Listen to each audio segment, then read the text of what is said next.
Hello everyone, my name is Roberto Macias. Welcome to Global Hedonism.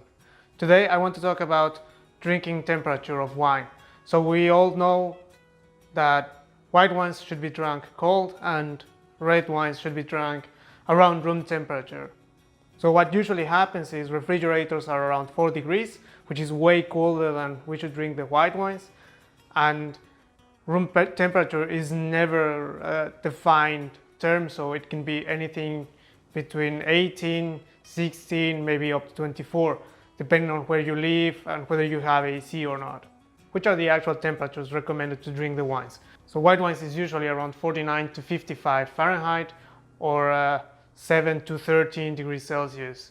For red wines, it's not just room temperature, but it's usually around 18 degrees Celsius. So that's going to make it up to 62 to 68 degrees Fahrenheit. So you have a little bit of a range where you want to drink the wines, but it's just not any temperature. So what's the difference of drinking the wine at different temperatures? And I want to talk about some of the physical background behind it, and I'm going to go with the easiest way to interpret it, which is through vapor pressure.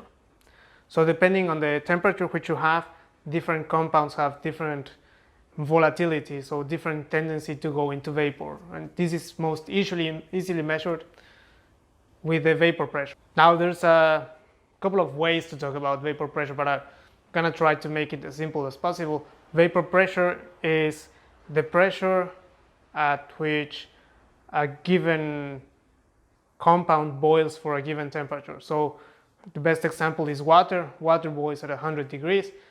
So at 100 degrees, its vapor pressure is 1 atmosphere. So for ethanol, it boils at a lower temperature, so its vapor pressure of 1 atmosphere would be at 77 degrees Celsius.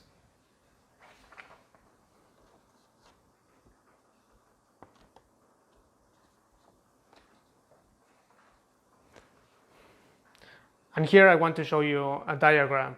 So you can see in the curve, you can see how the curve even grows exponentially as you increase the temperature. And this will make a big difference in the compounds which are in the gas phase of your wine glass. What this translates into is, if we go to the 100 degree mark, we can see water has 1 atmosphere of vapor pressure, but ethanol is already at 2 atmospheres. So this is quite a big difference. And to explain how this affects the composition in the gas phase, I don't want to go into all the compounds which you can find in a glass of wine, so let us just stay with our example of ethanol and water. And here, for those who know their thermodynamics, I'm going to oversimplify again, and I'm going to use Raoult's law, so consider everything an ideal component, to show you how temperature and through vapor pressure would influence the composition of the gas phase in the glass, so what you're going to smell. Before you go wild in the comments down below, I do know that water and ethanol form an azeotrope at 96%, but we're talking about maybe 15% in a highly alcoholic wine, so we're just going to ignore the azeotrope right now. Let us take a wine glass, 15% alcohol, and put it at 5 degrees Celsius. So considering Raoult's law, you would find about 0.33% of ethanol in the gas phase within the glass. And then if we go to 10 degrees Celsius, you will find around 0.45%. So of course this is a difference of 0.15%, but it's also a difference of 15% in the relative composition of ethanol in the gas phase. So of course you will perceive alcohol a lot more as you move towards higher temperatures. The easiest way to perceive this is if you ever drank mulled wine. If you drink mulled wine, alcohol hits you very strongly, or when you're cooking with wine or with alcohol, the alcohol hits you very strongly because it's a lot of it in the atmosphere, because it's evaporating.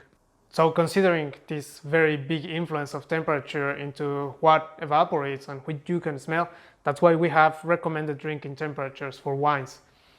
What we like to do, and what would be my suggestion, is get a wine cooler. We have a 2-zone wine cooler, and we have the red wines and the white wines at different temperatures, so whenever we want to drink something, it's always at the right temperature. The other thing we like to do is to serve our white wines a couple of degrees lower, start serving them at 7-8 degrees. And so you can you can pour it, you can let it sit for a while. You don't have to drink it fastly. Just as it sits in the glass, it will develop a bit more into the aromas. Certainly, if you sip it immediately, it probably would be too cold. Just let it rest, enjoy the wine, drink slowly, and you will see how after a couple of minutes you will already start developing more aromas, and you can let it sit for a bit longer. Now, if you don't want to buy a wine cooler or you don't drink so much wine, maybe it's not such a good investment for you. The other thing you can do is you put your white wine in the fridge, take it out maybe half an hour before you pour it, so it has time to warm up beyond the 4 degrees of the fridge. And your red wine, maybe half an hour before you serve it, put it in the fridge so it's a bit cooler. And this way you will manage to drink the wines at different temperatures. If you're more interested into it, I would suggest maybe take a red wine during summer, put one in the fridge, leave one outside, and do a blind tasting. So don't take my word for it. So today we're doing a short episode because we're about to leave on vacation for Christmas. I know we haven't been posting much, but once we come back, we expect to be posting about tequila and to take up the activity again. Don't forget to subscribe. Check the merch store in the description down below. We have new polo t-shirts with the logo, and we'll see you next year.